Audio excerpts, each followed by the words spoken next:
Alors toi je te pose un petit peu fort, hein, parce que je suis la brutalité incarnée.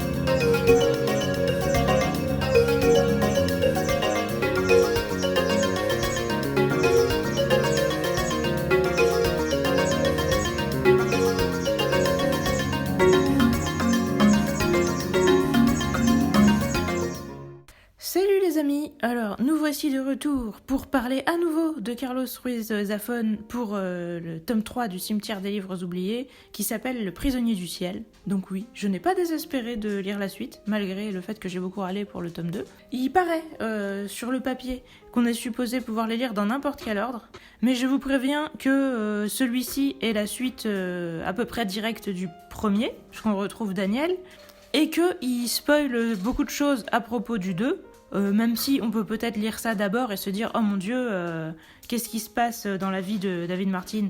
et du coup lire le 2 après. Ça peut être pris comme un espèce de teasing ou de préambule, et peut-être que j'aurais préféré dans ce sens-là. Bah du coup, je vais spoiler le 2, vu que je vais dire ce que j'en pense par rapport au 2, sur ce qu'on sait de plus sur David Martin, et je vais certainement aussi un peu spoiler le 1, vu que celui-ci est la suite. J'aurais tendance quand même à vous dire de lire les deux autres avant de lire celui-là. De toute façon, cette saga, c'est pas vraiment une saga, je pense, qui est gâchée par le spoil. Je pense qu'il y a plusieurs niveaux de lecture, etc. et qu'on est vraiment plus dans un truc où on essaye de comprendre des personnages, leur vie, quel effet ils ont eu les uns sur les autres, etc. Bah, de toute façon, si l'auteur dit qu'on n'est pas obligé de les lire dans l'ordre, et qu'on peut commencer par n'importe lequel, et qu'ils peuvent être indépendants, etc., j'imagine que du coup, le spoil n'est pas non plus forcément grave, vu que théoriquement, on a pu commencer par n'importe quel autre. Alors, en résumé, comme je vous disais, on va revenir avec Daniel. Une fois qu'il est donc adulte, et il a son enfant, donc comme à la fin du premier. Bah oui, son enfant qui s'appelle justement Julian, ou Julian, parce que je sais pas trop comment je devrais le prononcer. J'ai commencé à le dire Julian avant, et en fait j'ai réfléchi après, je me suis dit, non mais attends, on est en Espagne en fait. Enfin, les J, c'est plus des R que des J, quoi. Mais bon, on va peut-être essayer de dire Julian, mais je vous garantis rien, parce que j'ai pris l'habitude de dire Julian.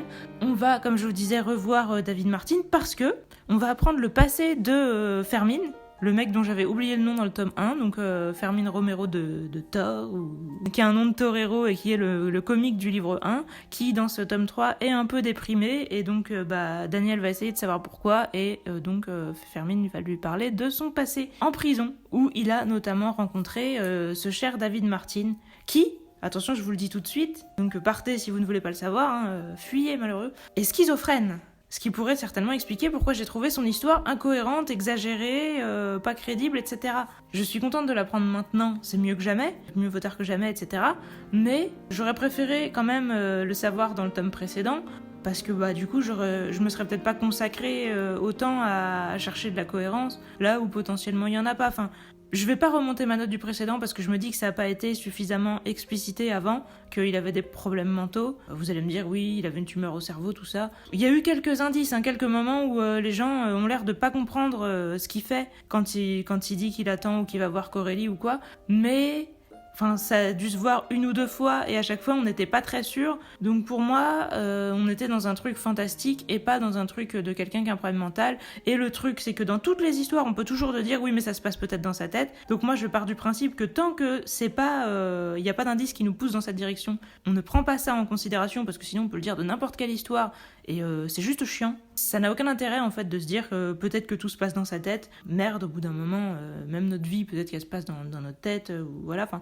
On peut jamais savoir, et tant qu'il y a rien qui nous emmène dans ce sens, voilà, c'est pareil, peut-être que tout a été provoqué par une licorne rose qui habite derrière la lune, j'en sais rien, mais tant qu'il y a rien qui va dans ce sens, je pense que c'est une hypothèse qui ne mérite pas d'être prise en considération. Ça aurait dû être plus explicité dans le 2, que Martin avait des problèmes mentaux. Je trouve que je l'apprends un peu tard. Peut-être que ça me donne un peu plus d'affection pour le personnage, mais pas trop quand même. Je reviendrai d'ailleurs sur ce qu'il fait dans ce tome, et c'est assez rigolo. Mais du coup, ça va être en grande partie l'histoire du passé de Fermín, et Fermín qui était un perso très cool, donc voilà, ça c'est bien. Donc l'histoire, on est du point de vue de Daniel, mais Fermín va raconter son histoire à Daniel, et donc on va être du point de vue de Fermín dans son passé.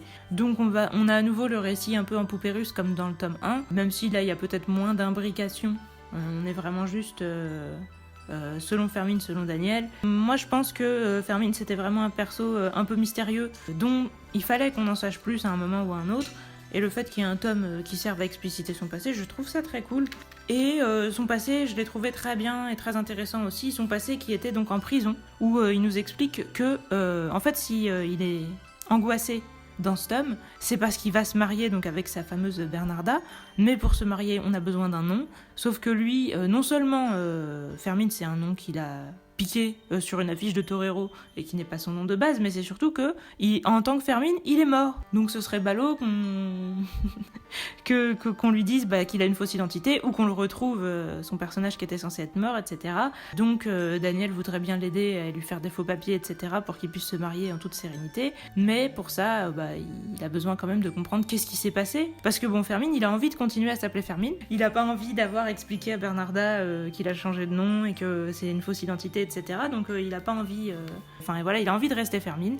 Vraiment, il y tient, il s'est attaché à cette identité et tout. Mais du coup, on sait pas pourquoi c'est dangereux pour lui de le rester. Et pour savoir ça, il va falloir apprendre son passé, dans lequel il s'est fait un ennemi puissant, qui va aussi, par des raisons... que je sais pas si je vous spoil, je vais y réfléchir, devenir l'ennemi de Daniel, et donc ça va devenir un nouveau méchant qui sera certainement l'objet du tome 4, en tout cas je l'espère, parce que moi là je suis bien teasée sur ce méchant, et l'envie de vengeance à ce propos, donc j'y crois beaucoup et je trouve ça cool. Du coup ça va être l'histoire du mariage de Fermine avec l'embûche de lui faire des faux papiers, mais qui va être un prétexte pour raconter son passé. Et tout ça en ambiance un peu conte de Noël, parce que c'est Noël, le père de Daniel veut mettre une crèche dans la vitrine de la librairie, donc on nous dit que la crèche ça attire plus de gens, etc. On nous parle beaucoup des rues de Barcelone décorées avec les décorations de Noël et tout. Donc c'est un peu ambiance Noël, conte de Noël, etc. Mais avec des histoires sur le passé des persos qu'on connaissait. Donc c'est sympa.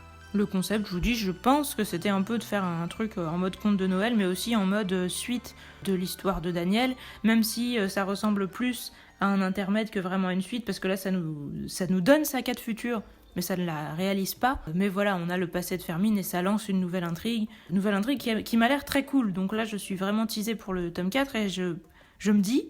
Après, j'espère que je vais pas encore être déçue, mais je me dis qu'il a le potentiel d'être aussi bien que le 1. Parce que je vous dis, il y a deux choses. Là, l'ambiance conte de Noël, le fait, on se parle plus entre gens qu'on connaissait déjà, on apprend le passé des persos, surtout de Fermine. Au final, on va découvrir un grand méchant qui sera le méchant de la vie de Daniel, potentiellement. Aussi celui de la vie de Fermine, mais notre héros c'était Daniel, un peu comme l'a été Fumero, il s'appelait je crois, Fumero, je sais pas, désolé si je déforme son nom, désolé non, parce que c'était un enculé ce mec, donc c'était un enfoiré, une saloperie, donc je ne m'excuse pas, mais en tout cas je déforme peut-être son nom, et je m'excuse juste auprès de l'auteur si je déforme son nom, de son méchant, en tout cas comme il l'était lui pour Julian Carax. Déroulement de l'intrigue, je vous dis, c'est le passé, après le mariage, comment va se passer le mariage, est-ce que tout va bien se passer ou non pour Fermine, il va faire son enterrement de vie de garçon, il est un peu déprimé, est-ce qu'il va retrouver le moral ou pas, est-ce que Daniel va réussir à lui faire ses faux papiers, est-ce que ça va être grillé, etc. Et comme je vous dis, cette ambiance un peu lourde en mode Daniel qui apprend que en fait, il y a quelqu'un qui est responsable de certains de ses malheurs.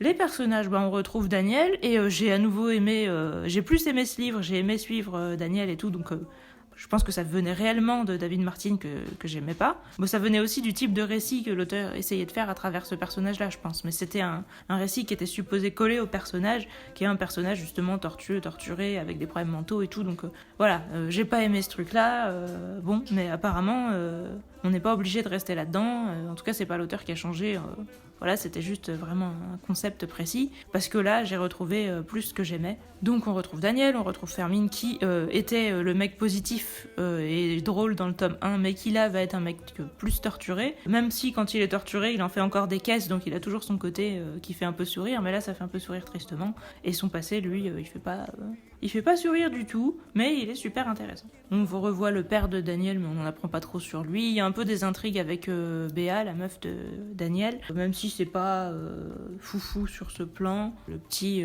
Julian, il fait rien de spécial, il est enfant, et puis point. Donc non, c'est vraiment quasiment intégralement sur Fermine, et puis les persos qui faisaient partie de sa vie, donc un mec qui était avec lui en prison, parce que je vous dis, son histoire se passe quasi intégralement en prison. Le mec, donc le méchant, qui va être le mec qui dirige la prison. Et puis David Martin, qui était aussi en prison, du coup. Et ça, c'est potentiellement un spoil, parce que...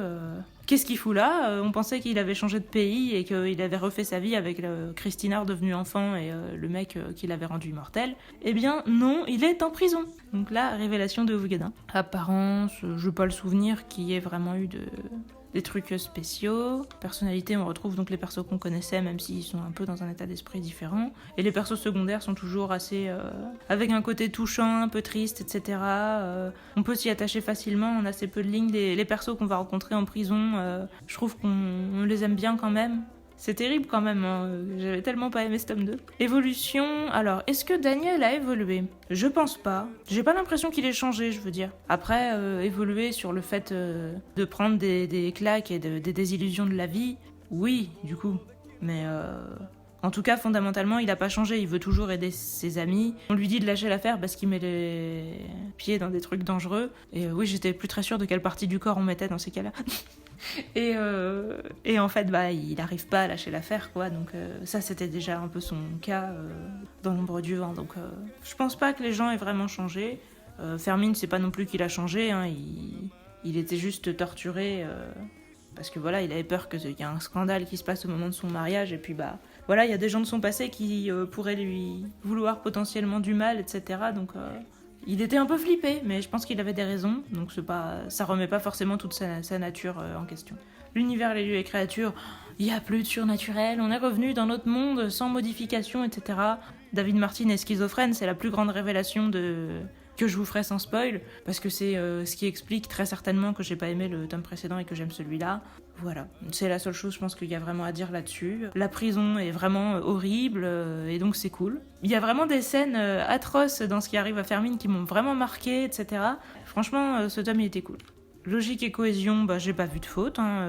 Encore une fois, il y a des trucs qui peuvent être un peu gros, mais c'est jamais impossible. Et j'ai pas rigolé dans les moments de tension cette fois. Il n'y a pas eu 4 suicides d'affilée, 5 ou 6 meurtres qui ont lieu juste avant que le personnage principal arrive. Non, là, il y a eu quelques moments où j'étais horrifiée par ce qui se passait. Ils étaient crédibles en fait, j'ai pas du tout eu l'impression que c'était exagéré ou quoi que ce soit. Donc je peux vous les dire qu'en spoil, et je le ferai. Il n'y a pas de problème de logique et de cohésion à mon sens. Mystère et découverte, apprendre le passé de Fermine, c'est tout ce qu'on va faire, ou quasiment. Et du coup, il y en a quand même du mystère et de la découverte, parce que voilà, le mec qui a changé plein de fois d'identité. On sait toujours pas son nom de base, hein. Je préfère vous dire les choses qu'on sait pas, parce que autant pas les attendre. Donc on sait pas s'il y a un scandale par rapport à ça. On veut peut-être juste nous faire sentir que c'est pas important, que lui, il a pris cette identité et qu'il s'y est attaché et qu'il préfère oublier son nom de base. Après, le fait qu'il préfère l'oublier, ça prouve certainement qu'il avait une histoire triste avant même d'être mis en prison. Voilà, donc il est mis en prison pour des choses qu'il a pas spécialement l'air d'avoir commis dans une période trouble où on foutait un peu n'importe qui en prison sous prétexte qu'on soupçonnait les gens d'être communistes ou quoi que ce soit. Enfin, donc ça a l'air d'être un peu une époque de merde, on le ressent à nouveau. Non, franchement, Mystère et découverte, je dirais que c'est pas le truc de ouf non plus, mais il y en a à nouveau. Et puis cette fois, il y a des références beaucoup au Comte de Monte Cristo, donc les fans du Comte de Monte Cristo seront peut-être contents. Dans chaque livre, il y a toujours des références à des grandes œuvres de la littérature. Moi, je suis pas trop sensible à ça, parce que la littérature classique, c'est pas trop mon délire. Le Comte de Monte Cristo, je l'ai quand même lu, mais je me rappelle plus forcément dans le détail. Après, même sans avoir en tête le Comte de Monte Cristo, j'avais quand même compris à quoi il faisait référence, parce que c'était pas très difficile de comprendre quel était le plan dans la prison, parce que voilà, Fermine va vouloir s'évader, et David Martin va lui dire j'ai une idée de comment tu pourrais faire, pense au Comte de Monte Cristo. Je vous en dirai pas plus, mais peut-être que du coup vous allez trouver que c'est suffisant pour comprendre. L'écriture, elle est toujours aussi bien. Il n'y a pas eu de choses qui m'ont ému comme dans le tome 1, encore une fois, mais il n'y a pas de choses qui m'ont dérangé comme dans le tome 2, donc on est sur un juste milieu. Les dialogues étaient toujours aussi cool. Fermine, c'est un des persos les plus spectaculaires en dialogue.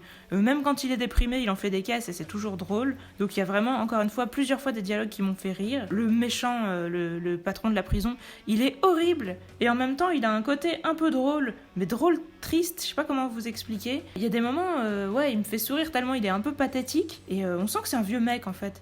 qui s'attache beaucoup à son image, qui a besoin de reconnaissance et tout ça, et le fait qu'à côté de ça, ce soit une vraie saloperie, qui soit capable de tout, et qui traite vraiment les gens comme de la merde, alors qu'au premier abord, il a l'air plutôt mou, quelconque en fait. Ça a l'air d'être un mec gentil, sans personnalité, etc. Et en fait, on sent que c'est une ordure à l'intérieur, et c'est vraiment bien fait, ça se voit extrêmement bien dans les dialogues. D'ailleurs, ça se voit principalement dans les dialogues, même si ses actes parlent aussi pour lui. Le mec fait vraiment des trucs que je vous dirai en spoil, qui sont vraiment gerbants. Mais dans ses dialogues, son côté un peu pathétique et insignifiant, j'adore ce contraste en fait, entre le mec qu'on peut pas s'empêcher de haïr et on se dit mais c'est une horreur ce mec, et le fait que quand les gens lui parlent, il a l'air de monsieur tout le monde moins quoi. C'est un espèce de François Hollande quoi. Le mec... Il a pas du tout de charisme et il a l'air tout gentillet, tout effacé, et il a juste l'air d'avoir besoin de reconnaissance et tout. Et en fait, quand on creuse, mais c'est une horreur ce mec. Ça, c'est super cool. Et donc là, je suis encore une fois en train de vous parler des dialogues au lieu de l'écriture, ce qui n'a rien à foutre là. Comme je vous disais, l'écriture, il y a des scènes qui m'ont marqué dans la prison, dans la manière dont Fermine s'évade. Je peux vous dire qu'il s'évade parce que bon, on l'a connu dehors, donc c'est un peu obvious. L'écriture, je dirais qu'elle est bonne, justement, niveau description de certaines scènes horribles, etc. Et toujours les dialogues, les personnages et tout. Il y a encore des moments un peu tristes et mélancoliques sur les gens qui vieillissent, etc. Tout ce qui était bien est toujours là, même s'il n'y a pas eu des phrases qui m'ont mis par terre sur le cul comme dans le premier. Il y a encore eu une petite phrase ou deux sur Dieu pour dire qu'il n'écoutait pas, etc. Mais elles m'ont moins touchée que dans le premier aussi. Je sais pas pourquoi, est-ce que c'est moi qui n'étais pas d'humeur ou est-ce que la phrase était moins classe quand même. Les choses bien sont toujours là, même si... j'ai pas pris de claque, peut-être que c'est juste parce que je me suis habituée. Enfin, le nombre de phrases vraiment super classe où limite on a envie de les noter dans un coin comme citation a peut-être un peu diminué, mais globalement ça reste super. Poésie et contemplation, il y en a un peu, que ce soit dans la description de la ville, je vous dis les descriptions des gens, tout ça qui vieillissent, certains villages un peu paumés, même les scènes horribles, je veux dire, il y en a certaines qui peuvent avoir un côté poétique dans le fait qu'elles sont assez visuelles et elles peuvent être aussi bien réelles que métaphoriques ou enfin ça évoque vraiment des trucs cauchemardesques qui parlent, je trouve. Donc il y en a un peu. Suspense et action, là pour le coup, il n'y en a pas vraiment parce que on est vraiment dans un souvenir et juste savoir est-ce que le mariage va bien se passer ou non, est-ce que la police va débarquer ou non, c'est pas foufou, à moins qu'il débarque et qu'il y ait une fusillade, etc. Mais sinon, si c'est juste savoir est-ce qu'ils vont arrêter Fermine ou pas, voilà, je pense que vous pouvez comprendre qu'en soi, il n'y a pas vraiment d'action. C'est à la fois une révélations sur le passé, à la fois une mise en place pour quelque chose de futur. J'espère vraiment que le tome 4 va être sur ça et pas sur un truc qui n'aura aucun rapport, mais j'y crois, il n'y a pas de raison, je pense qu'on installe une telle intrigue pour nous la foutre au placard après, non. Donc c'était cool. Les dialogues, je vous disais, ils sont toujours aussi cool, j'en ai déjà parlé, donc j'en ai parlé au mauvais endroit, donc c'est un peu de ma faute. Crédibilité, réalisme, oui. Et originalité côté marquant, Fermine il est toujours marquant, et comme je vous dis, ce méchant horrible dont j'hésite à vous dire, moi je vais vous le dire, c'est Valls. Manuel Valls, non, je crois que c'est Maurizio Valls, mais franchement, j'ai pensé à Manuel Valls quasiment pendant la moitié du bouquin. Et voilà, hein, parce que le gars, outre le fait de gérer une prison, après il va devenir politicien et ça a l'air d'être un peu un arnaqueur, etc. Donc j'ai beaucoup eu envie de l'appeler Manuel Valls. Je pense que je vais pas résister à la tentation. Il était un peu plus mou que Manuel Valls au premier abord. Mais au fond, c'est peut-être encore plus une ordure. Je sais pas, ça se discute. Hein. Dites-moi en commentaire, à votre avis, qui est la pire ordure entre Maurizio ou Manuel. Je pense qu'il y a de la compète, ça va être serré. Et du coup, en note globale, si vous vous posez la question, j'ai mis 7. J'ai hésité à remettre 8 en me disant, j'ai retrouvé tout ce que j'aimais dans le 1, donc pourquoi pas finalement. Mais dans le 1, je vous avais dit, il y avait des phrases qui m'avaient vraiment émue. J'avais besoin de m'arrêter par moments tellement le livre m'émouvait. J'avais été m'arrêter notamment pour aller écrire un texte et tout. Et ça, c'est quelque chose qui m'arrive très rarement, qu'un livre me submerge au point où j'ai besoin de m'arrêter parce que j'ai trop d'émotions. Celui-là me l'a clairement pas fait. Donc je me suis dit, on va arrêter de vouloir être gentil parce que le côté contraste où je suis tellement soulagée de me dire il n'y a pas les défauts du précédent, j'ai envie de remonter, mais je vais peut-être pas remonter jusqu'à 8 parce que non, mais par contre 7, voilà, oui, carrément 7. Donc un gros 7, un 7,5 si je mettais des ennemis, mais j'en mets pas, parce que sinon je me dis qu'on s'arrête plus, après on va arriver à des 0,3333 et tout ça, non, je veux pas qu'on en vienne là. Si vous avez aimé le premier, lisez celui-là, il n'y a pas de problème. Et du coup, comme je vous dis, celui-là, il a aussi pour qualité, ça je pense que je peux vous le dire, je pense que c'est pas trop un spoil, non seulement on revoit David Martin en prison, et donc on peut se dire mais qu'est-ce qu'il fait là, etc. Mais on revoit David Martin en prison qui écrit Le Jeu de l'Ange. Donc le jeu de l'ange est un livre qui existe dans l'univers du cimetière des livres oubliés et qui a été écrit par David Martin. Donc encore une fois, comme L'ombre du vent a été écrit par Julian Carax. Et Le prisonnier du ciel, je pense que je peux vous le dire aussi, c'est David Martin. Après, est-ce que c'est aussi Fermin vu qu'il était aussi dans la prison ? Ça se discute. En tout cas, normalement, moi, si j'ai bien compris, c'est David Martin parce que, en gros, le prisonnier du ciel, parce que justement, il parle à des entités invisibles, il est schizophrène, il est dans son monde, donc on sait pas s'il est en enfer ou s'il parle à un ange ou à un démon ou quoi, mais en tout cas, il parle à des entités surnaturelles, et c'est pour ça que c'est le prisonnier du ciel, parce qu'il est prisonnier de ses propres illusions, dans lesquelles il a l'air de vivre des choses en boucle et qui sont plutôt torturantes. Donc je trouve toute cette mise en abîme qui est pas spécialement linéaire ou prévisible, c'est même une mise en abîme un peu en spirale, un peu labyrinthique et tout, je trouve ça extrêmement stylé. Donc il y a beaucoup de choses bien, vraiment, et les choses qui m'ont déplu dans le tome 2 n'étant plus là et étant justifiées, je vais continuer avec une relative confiance, même si je ne remonterai pas ma note rétrospectivement, parce que je trouve que ça se fait pas, voilà. J'ai pas aimé sur le moment, enfin, l'auteur avait qu'à être plus clair sur le fait que David Martin était schizophrène. Alors désolé si j'étais bête et qu'il y avait des indices, n'hésitez pas à me le dire si vous avez envie de me répertorier les indices et de me dire bah attends, t'aurais dû t'en rendre compte avant quand même, il y avait de quoi se voir dans le tome 2. Je vous dis, hein, j'ai eu conscience qu'il y a des moments, il y a des gens qui nous disaient non mais vous êtes sûr que vous attendez quelqu'un, voilà vous êtes tout seul dehors, il pleut, machin. Ou alors le lieu où il avait été voir Chloé là, que c'était abandonné depuis des années, que c'était impossible qu'il l'ait vu complètement restauré, etc. Comme dans sa vision, il est en affaire avec une entité surnaturelle, moi je me suis pas dit le mec est schizophrène, je me suis dit bah alors il doit y avoir une explication, est-ce qu'on va la trouver ou pas, en fait l'idée que le mec ait des problèmes mentaux elle était potentiellement envisageable, mais pour moi le livre était censé répondre à cette question, il l'a pas fait, le livre s'est terminé sur la réponse bah voilà, Corélie est un être surnaturel et puis point, ou en tout cas c'est un être immortel qui a des pouvoirs un peu incommensurables, parce que voilà, il a ramené Christina, on sait pas d'où il l'a sorti. Moi, ça me réconforte pas sur le tome 2, mais en tout cas, celui-là était bien. Je suis extrêmement soulagée de l'avoir trouvé bien, et du coup, je suis motivée pour la suite. Sur ce, je vais spoiler parce que j'en ai vraiment envie.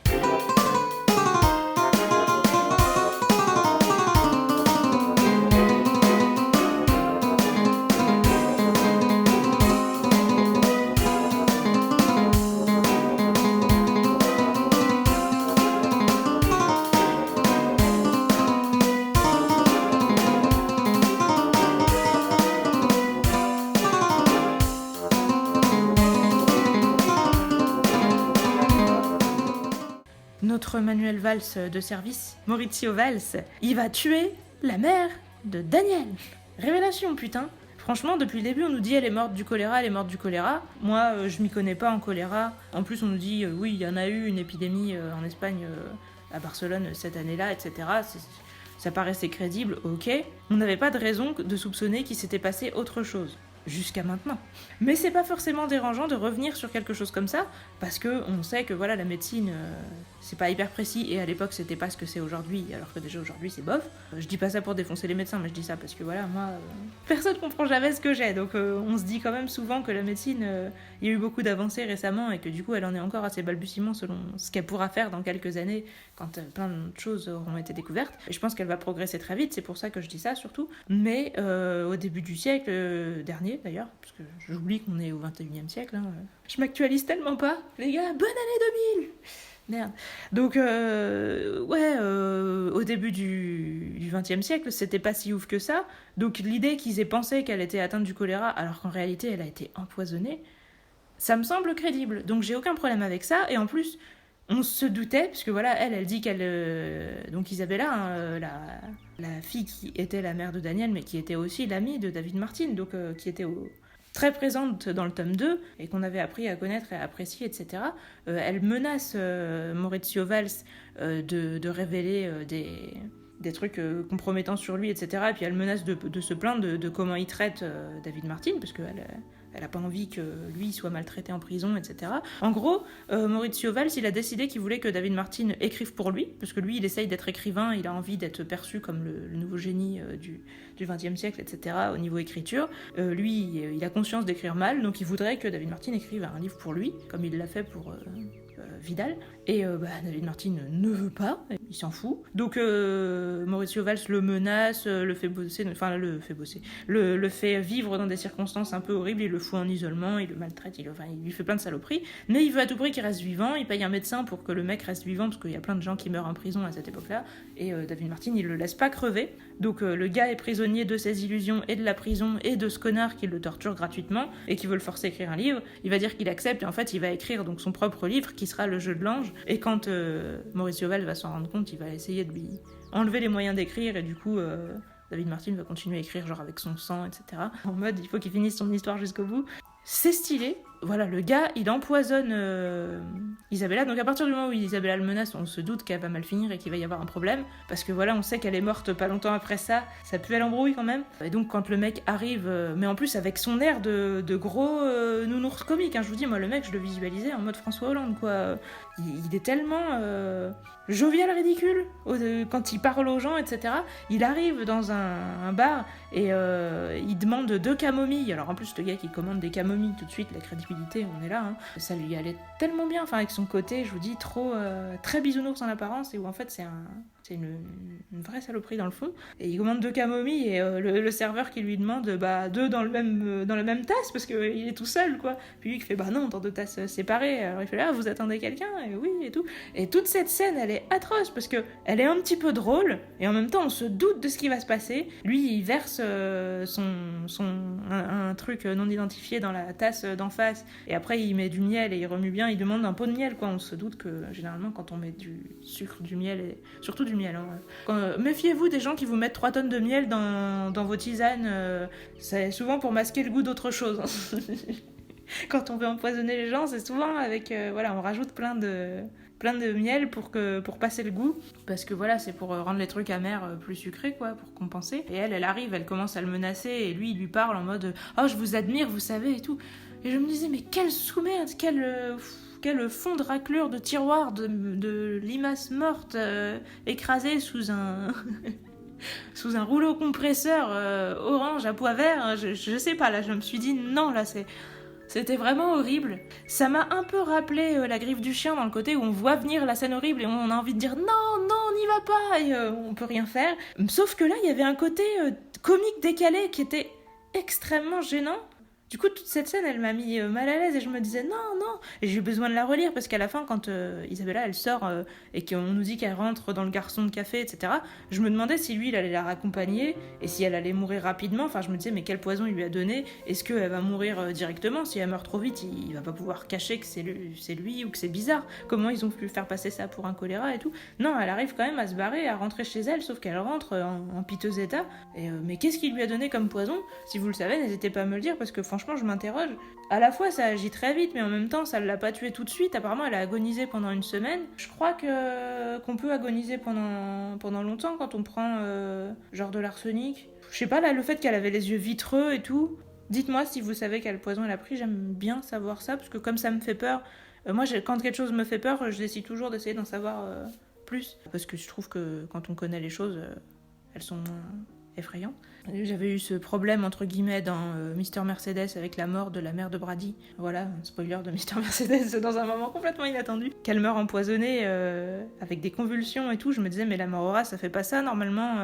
La mort au rat ça fait qu'on a des hémorragies internes et tout. Donc j'ai cherché sur internet pour voir ce qu'il y avait différentes sortes de mort au rat, laquelle pouvait faire ça et tout. Bon j'ai un peu oublié depuis mais... cette scène m'avait énormément marquée, à la fois dans le livre, mais aussi dans la série. Série qui était bonne sur la saison 1 et qui est complètement partie en vrille sur la saison 2. Donc je vous conseille la saison 1 si jamais vous vous posez la question. Mais ça n'a aucun rapport, en tout cas sur les morts empoisonnées, je préfère toujours chercher des infos pour en savoir plus. Si vous savez quel poison il lui a mis, dites-le moi. Et donc ce fameux Mauricio Valls, comme si tuer la mère de Daniel c'était pas assez un truc de connard, et puis torturer... David Martin, etc. Il a aussi essayé de faire chanter Fermine en lui demandant de faire avouer son camarade de cellule, dont je me rappelle plus le nom, sur où est-ce qu'il avait caché son argent. Enfin, sur le moment, Fermine n'avoue rien et il s'évade de prison avec la clé. Et le mec, il le laisse là-bas, en faisant croire qu'il est mort et en se faisant passer pour son cadavre, donc. Et Fermine, il se fait jeter dans une fosse commune avec des tas de cadavres où on lui balance de la chaux vive par-dessus pour dissoudre les cadavres. Et cette scène, bon moi évidemment j'ai peur de l'acide, j'ai peur donc de la chaux vive et tout ça, donc forcément ça m'a un peu touchée. Même la manière dont elle est décrite, le gars qui tombe dans le truc de cadavre, qui se fait balancer ça dessus, ça le brûle mais pas tout de suite et tout. Et il essaye de grimper dans une espèce de montagne de cadavres pour s'en sortir et tout. C'était vraiment atroce. Et cette scène, elle est vraiment marquante. Et quand après, lui, on nous dit qu'il fait des cauchemars dans lesquels il se revoit monter de cette montagne de cadavres et ne pas arriver à s'en sortir et qu'il se demande s'il est vivant et tout. Franchement, on le comprend, quoi. Donc cette scène, j'ai trouvé géniale. Voilà, donc l'évasion en se faisant passer pour mort, c'est un truc qu'on a déjà vu dans plusieurs livres, que je ne saurais pas citer, à part Le Comte de Monte Cristo, mais je sais que je l'ai déjà lu dans des livres plus modernes aussi. C'est assez banal, mais c'est pas super grave que ça soit banal, parce que les persos sont intéressants, la manière dont ça se passe, le fait qu'ils finissent dans cette fosse commune, etc., comment il en remonte et tout, avec le corps complètement défoncé, c'est touchant, c'est quand même relativement crédible et tout. De toute façon, on nous avait vraiment parlé de comment la prison était gérée par des mecs qui en avaient rien à foutre, qui foutaient les cadavres dans des sacs, qui laissaient traîner pendant des jours et qui les balançaient comme ça, en mode ouais, on s'en fout complètement. Donc ça paraissait pas invraisemblable qu'ils aient balancé un mec sans vérifier s'il était vivant, vu comment ils avaient l'air de pas faire attention à ce qu'ils faisaient, quoi. Pour moi, ouais, il y avait rien de pas crédible et c'était vraiment bien fait, bien décrit, et ça m'a bien touchée. Je trouve que ce perso qui était déjà cool dans le tome 1, ça lui donne beaucoup plus de profondeur, etc. Et bah moi je suis encore plus attachée à lui maintenant, du coup. Et maintenant qu'on sait que Maurizio Valls a tué Isabella, bah Daniel a des raisons de le haïr. Donc les deux ont des raisons de le haïr. Enfin surtout Daniel quand même, parce que bon... Maurizio Valls a dit que Fermine était mort pour ne pas que ça se sache que quelqu'un s'était évadé sous sa juridiction, on va dire. On sait que peut-être que Fermine risque gros s'il dit haut et fort qu'il est vivant, parce que ce mec-là va peut-être vouloir le faire taire, mais s'il continue à rester discret, normalement il n'y a pas de raison. Au début de l'histoire, il y a un mystérieux mec qui... ouais, voilà, je vous dis le début en spoil, quoi. Il y a un mystérieux mec qui vient dans la librairie et qui achète Le Comte de Monte Cristo et qui dit que c'est pour l'offrir à son vieil ami Fermine, et le mec ne donne pas son nom, etc. C'est un mec avec une canne qui a l'air de tout regarder comme si il découvrait tout, qui a pas l'air... moi je trouvais pas qu'il avait l'air antipathique, mais quand... Enfin, Daniel le trouve bizarre et il le suit. Le mec lui inspire de la méfiance, mais il n'arrive pas à comprendre qui il est. Et quand il interroge l'endroit où il loge, les gens lui disent bah il s'appelle Fermine Romero de Thor, voilà. Donc il a emprunté le même nom que son pote, donc c'est un peu bizarre, mais ça lui donne pas plus d'infos sur qui est ce mec. Et quand il en parle donc à Fermine, Fermine lui dit bah non, mais c'est de l'argent sale, parce que oui, le mec lui a payé avec 100, je sais plus quelle est l'unité de mesure des pièces, quoi, mais il l'a payé avec 100 alors que le livre en valait 35, et donc Fermine lui dit oui mais c'est de l'argent sale, etc. Donc au début moi je me disais que c'était un méchant, peut-être qu'il lui faisait un clin d'œil un peu macabre. Pourtant le mec avait l'air amical. Je me posais la question, et en fait on apprend à la fin donc, que ce mec était le compagnon de cellule de Fermine, compagnon de cellule qui se vantait justement d'avoir un magot. J'allais dire un mégot, ou je me disais mais c'est pas le bon mot. Un mégot, ça aurait été moins cool. Un magot planqué, et donc il avait la clé sur lui et il la planquait dans sa cellule, dans son cul, dans les endroits où il pouvait pour se la garder. Et c'était la clé d'un casier. Donc Valls voulait lui faire avouer où est-ce qu'il l'avait rangé pour se piquer le magot. Le mec, comme s'il avait besoin de ça, quoi. Il avait déjà l'air de pas si mal se porter niveau financier, mais bon, les riches, ils en veulent toujours plus. Donc il voulait le magot, Fermine n'a pas balancé. Il en a discuté avec son compagnon de cellule et le mec lui a dit oui, voilà, c'est ça qu'il a fait aussi. Je vous disais, bah attends, le mec, il y avait deux situations où je m'étais dit que c'était la pire saloperie. C'était pas que quand il a tué Isabella. Il y a aussi quand, justement, le compagnon de cellule dit eh ben écoute, tu vas lui dire va là-bas, prononce tel mot de passe et on te laissera entrer et on te le donnera le magot. Et donc le mec dit ok, merci quand Fermine lui dit. Et sauf que quand il est arrivé là-bas, ça prouve à la fois qu'il est intelligent et que c'est une saloperie. Le gars, il envoie son chauffeur. Alors autant qu'il envoie quelqu'un d'autre, je comprends. Mais t'aurais au moins pu envoyer quelqu'un de pas recommandable. Enfin, t'aurais pu t'arranger pour envoyer quelqu'un qui méritait de mourir, entre guillemets. Le gars envoie son chauffeur, c'est genre, t'envoies le premier mec qui te passe sous la main. Et en plus, quand il l'envoie, il se met à l'appeler par son prénom, à lui dire faites ça pour moi et je vais vous donner une avance, etc. Vous avez envie d'emmener votre famille en vacances et tout. Il essaye de rassurer le mec et de lui faire miroiter des trucs. Ça fait vraiment la personne justement riche qui traite les pauvres comme des merdes, comme des esclaves, comme des chiens, comme des gars qui sont prêts à tout justement pour avoir leur sucre. Ah, ça m'a mis mal à l'aise et tout, et ça m'a énervé. Et en plus, du coup, que le mec il va avec le sourire, un sourire un peu inquiet parce qu'il demande mais c'est pas dangereux au moins. Puis l'autre lui fait non, pas du tout, t'inquiète pas, ça va bien se passer. Et puis tu vas voir, tu vas pouvoir prendre tes vacances et tout. Et il fait bon, ok, il y va et il se fait tirer une balle dans la tête directement, quoi. Et heureusement, les mecs ont essayé aussi de buter Valls, mais malheureusement, il a réussi à s'enfuir. Et après, du coup, il a envoyé les flics là-bas et ils se sont tous fait arrêter, oblique tuer. Je crois qu'ils se sont fait tuer. Les 3 mecs qui étaient des potes du compagnon de cellule de Fermine, dont je me rappelle pas le nom. C'était le premier moment où on apprenait que Valls était un connard. C'était une très bonne scène d'exposition pour montrer un mec comme un grand méchant. Au départ, je le trouvais drôle, pathétique, je vous dis. Et à ce moment-là, je me suis dit toi, je te retiens comme une des grandes saloperies de...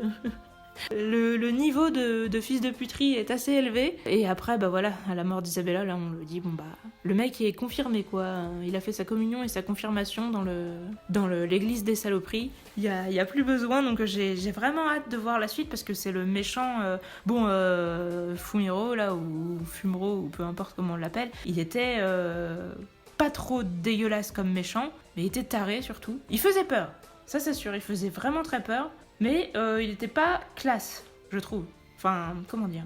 Il était intéressant, mais moi je le détestais pas. Il me faisait peur, mais je le détestais pas. C'est ça en fait. Je sais pas vous, là aussi, n'hésitez pas à me dire ce que vous en pensez, si vous avez un avis différent du mien. Mais moi, clairement, c'était un mec, de toute façon, il aimait torturer les gens, etc. Donc c'était un taré, c'est sûr.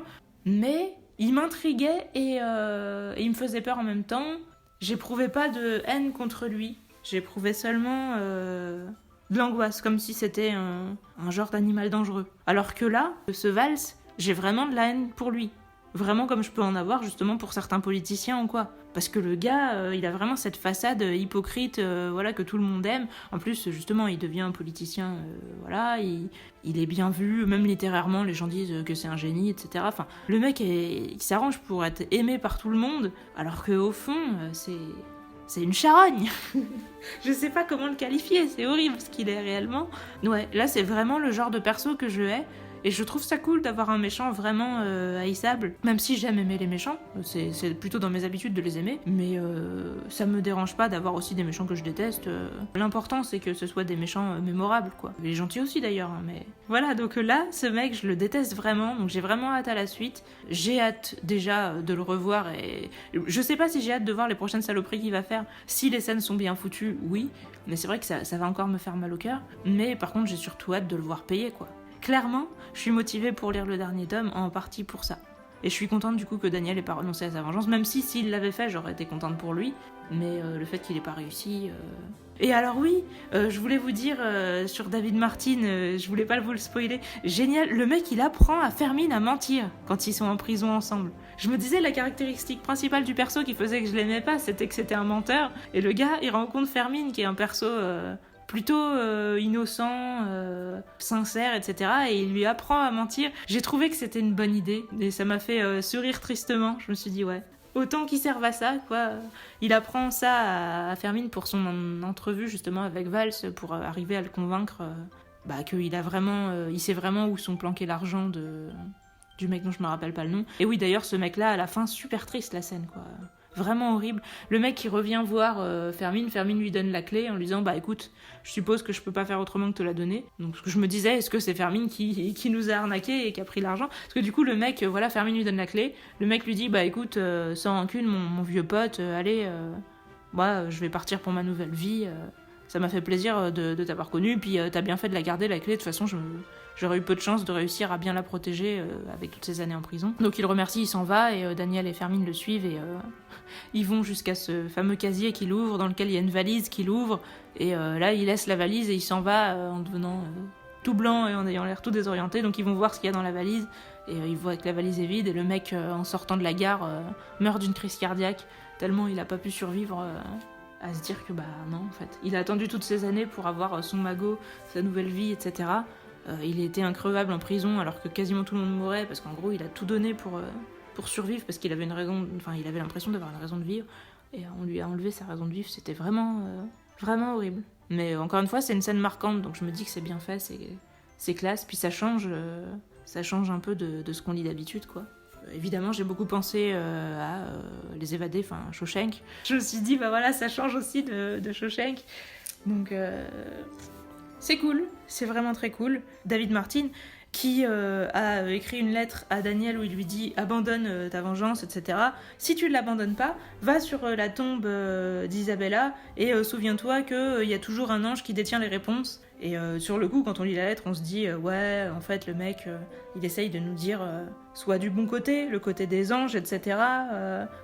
Renonce à la vengeance et pense que Isabella t'a pardonné. Voilà, genre...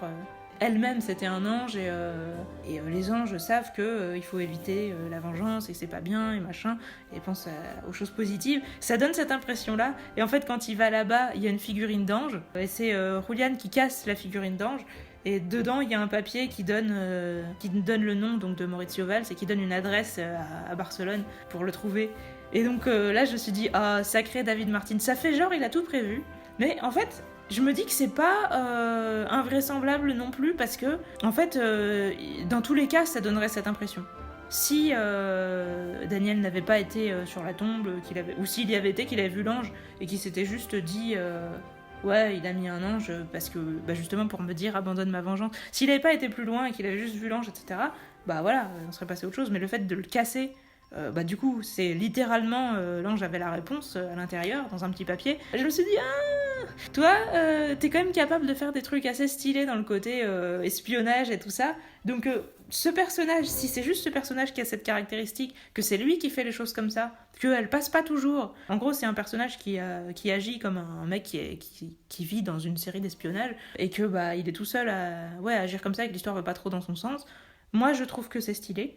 Donc là, j'ai bien aimé ce moment. Et je me suis dit, sacré David Martin. Je pense que ça peut pas toujours marcher, mais le fait qu'il ait fini en prison semble quand même aller dans le sens que dans la vraie vie, ça peut pas toujours marcher. Et que c'était vraiment dans sa propre histoire, que c'était un peu what the fuck niveau crédibilité. Même si on nous a dit, bah voilà, on lui a mis plein de meurtres sur le dos dont on suppose que c'est pas lui qui les a commis. On sait pas qui les a commis. Du coup, la question reste là. On sait pas si c'est toujours le mec dont je me rappelle pas le nom, que j'ai appelé Mascadra la dernière fois. On sait pas, Corelli, normalement, s'il existe pas, il peut pas, mais est-ce qu'il a quand même une existence ? Est-ce que le surnaturel existe ? Tout ça. Ou est-ce que c'était donc l'autre ? Ou est-ce qu'il y a encore quelqu'un d'autre qu'on connaît pas et qui est responsable du fait que Martin soit parti dans tout un délire ?